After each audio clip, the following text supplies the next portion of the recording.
Legacy, quarterbacks are back. Running backs are meh, but hey, when quarterbacks are back, that means wide receivers and tight ends just might be too. It was an exciting week. If you were paying attention to your Yahoo predicteds and the greens and the reds, as I'm going to say in the next segment, the greens were back. Now, there were a few of you who underperformed, which is a bummer, but we had some massive overperformances and some big scores, so we're going to get to those. But first, just a quick peek into some of my observations from week 5.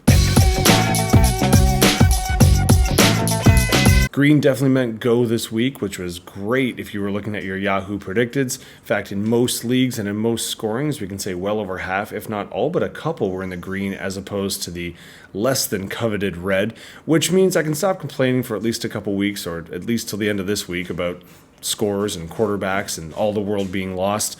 We did have some breakout performances, which we've been having in the last couple weeks. We had our Cousins and our Cincinnati Kids and Burrow and Chase. But unlike in other weeks when we had our Kamara performances that pretty much won someone the week, sure, if you had any of those guys I just mentioned, you probably won your week. But actually, if you looked at it, there was enough depth this week that a person could actually have put together a roster that took you down, even if you had one of those few people. So what really got people this week was, did you have one of the people that fell flat on their face? Now, you can't play someone like Jones because he got hurt, and injuries are always one thing. You can't really blame someone like Breece Hall because he's been doing it all year. You could probably throw the same for HN, even though I know that's throwing shade on myself in most leagues. But people like Mason, the quarterbacking combo of Dalton and Darnold, Olave, even Marvin Harrison Jr. have had pretty great and fairly consistent weeks, and they just kind of stunk it up. So if you played someone who started someone and they were the underperformance angle, maybe then you're kind of happy. This is actually pretty similar to the NFL themselves, where there was a lot of very winning efforts, as there always is, but actually there was almost as many teams that didn't want to win. You look at the Bills, or pretty much anyone in the AFC East right now, and they're probably underperforming. But the Bills especially, tough to make fun. In fact, I kind of can't. Josh Allen, you notice I didn't put him on the underperformance because he kind of did get hurt but just stayed in. I mean, he actually got knocked out if you watched it, and then went into that blue tent of Narnia and came back and was suddenly okay. But was he really okay if when they were on the goal line for, defending goal line, so they just had to get the ball out, waste as many timeouts or clock, depending on what Houston's strategy was. So when they punted it away, at least Houston had a limited amount of time. Instead, they threw 3 very uninspired passing plays that didn't make a lot of sense, did not run the ball at all, obviously didn't want to with Allen and didn't with their actual running game. Gave Houston tons of time and then lost the game because Houston clearly was just going to kick a field goal. Luckily, though, for Baltimore, they tried to lose the game, but they are not as good at losing as apparently Cincinnati is. As they fumbled the ball, Lamar just coughed it up by not looking and tried to catch it with his chest. That's why you have hands, I think. At least that's what I've been told. But Cincinnati, instead of trying to do anything, and again, they had 2 premier players that were on fire the entire game, they conservatively ran it up the gut for no particular reason, thought their kicker could kick a long field goal, which had been happening, so I suppose that's all right. But the punter drops the snap, and you saw it. Kick didn't quite work out for them. So, I mean, realistically, I think there is that kind of have not right now, which is about normal for week 5. Oddly enough, though, we have no more teams that have not got at least 1 win, but we have 7 teams, I believe, with 1 win, 2 that are undefeated, 1's on a bye, so they're definitely going to keep going. And realistically, if you actually kind of think, some of these green scores actually came from our defenses. Look at 6 or 7 that punched one in the end zone, and some of them on odd plays. So maybe week 5 was just one of those weeks. Buyapaloozas typically do that. So maybe I'll stop talking, A, because it's late, B, because you probably stopped listening a bit ago anyway, and we'll get to our actual scores before I talk about our Buyapalooza Part 2 that is going to be Week 6. But again, let's not get ahead of ourselves. Let's recap Week 5 first.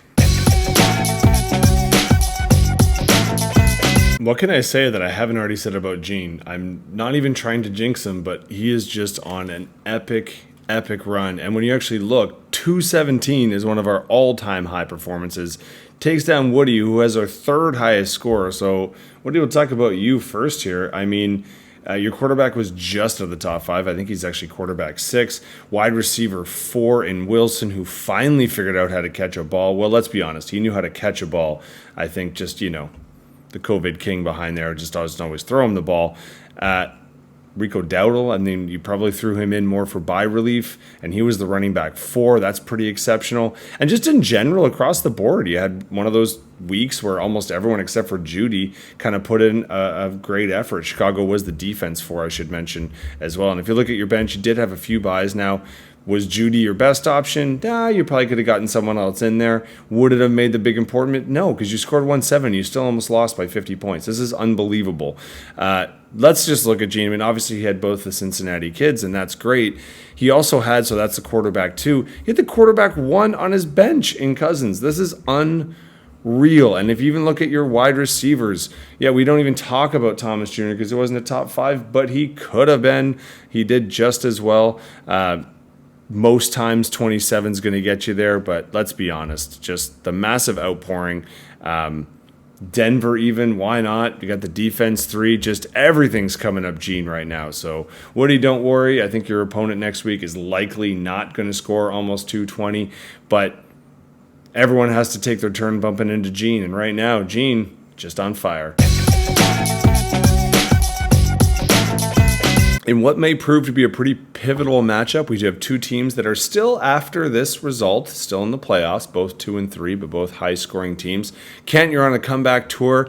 You're now certainly putting up a more formidable fight week by week, and I think we can see why. Now, Brock has been great for you as a tight end 2 this week. Higgins was just outside of the top 5 in terms of your receiver. Caleb, your boy, actually finally kind of had a week that mirrors the number 1. And if we look down, you were near commando here, an unfinished basement. You didn't have a whole lot of depth to throw in there. Rennie, you were in the same boat. I mean, Eckler, that was a good no start, I guess. So you could have gotten a couple more points, but that wasn't going to necessarily help you out. You did have the running back 2 instead of a quarterback, which was kind of smart because not a lot of quarterbacks that were untaken. Except for Flacco. Flacco actually would have been the quarterback 4 and maybe would have gotten you a few more points. But again, you needed 30 to 40 more, and Swift wasn't exactly a slouch for you. So I think you are all right in the end. So once again, as I mentioned, congrats, Kent. Technically, as of right now, both you and Rennie are in the playoffs, and you keep scoring high. Eventually, you're going to still keep cracking through and win those tiebreakers. So we'll get to where that sits. I mean, if you think about it, 2 and 3 teams are in the playoffs right now. If you look at the standings, we'll see why. Maxon took advantage of a vacationing Tim, and I say vacationing Tim because he left in a bye week and an injury, so that's not going to help you out with 100 total points. And if you look at his bench, you did have people you could have put in, although it wouldn't have helped you that much. You're kind of dealing with some injuries and some bye week issues. Tim, you still stayed somewhat competitive because you did have the running back 5 and the tight end 3, but Dalton, wet fart, and the benching, not going to work it for you. Plus, Max went off with 167, so you would have had to have a pretty decent week just to touch him. Lamar was the QB3. Drake London, and we knew it on Thursday night with a great performance, was the wide receiver 2. And so you look at some of the other guys who didn't necessarily crack the top 5. Andrews learned how to catch a ball again, which is always great. And I think we'd already looked at this. He made most of the right decisions. So 167 just on the back of 2 people and then a lot of other strong performances, which means, Maxon, you're our number 2 seed right now. Congrats, pal.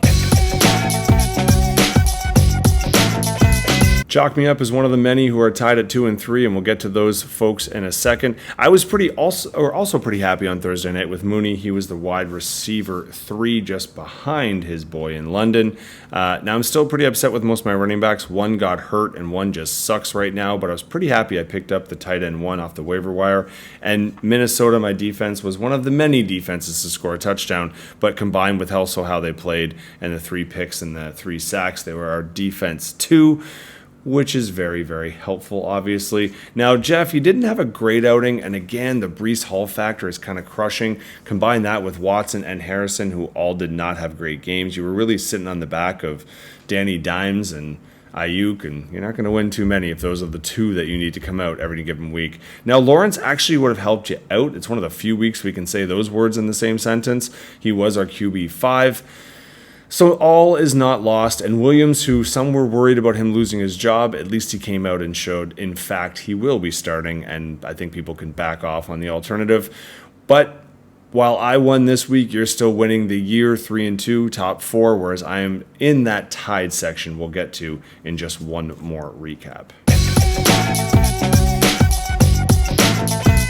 In still what ends up being one of the biggest shockers of the year, Connor is just not squeaking it out. He was unlucky again. Now, again, he does have Nico Collins, who got hurt. We already see it's on the IR. He had Mixon in there getting hurt, Ingram getting hurt. So almost pulled a Tim here on vacation and kind of got busted. He even had Allen get knocked out, but still stay in enough to get him a couple points. And he did have a few okay performances. If we take a look at his bench, he did have some options, and Hunt as a pickup was quite solid and might be there for a bit. He was the running back 3 this week. So who knows if some of his guys start coming back. But until then, maybe try and get Connor and Tim while they're on vacation. Marco, you took advantage. Your top 3, 145 isn't your best, but it's good enough to win, so that's just fine. You were definitely the beneficiary of that late rally that Seattle went on, so Geno got more points. DJ Moore did just crack our top 5. He was our 5th wide receiver. You were kind of bummed out by some of your running back performance just in how they've been in the past couple weeks.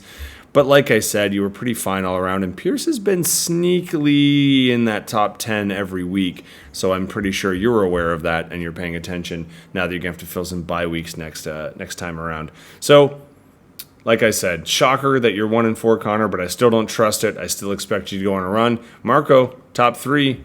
You're earning those last 3 words in your name.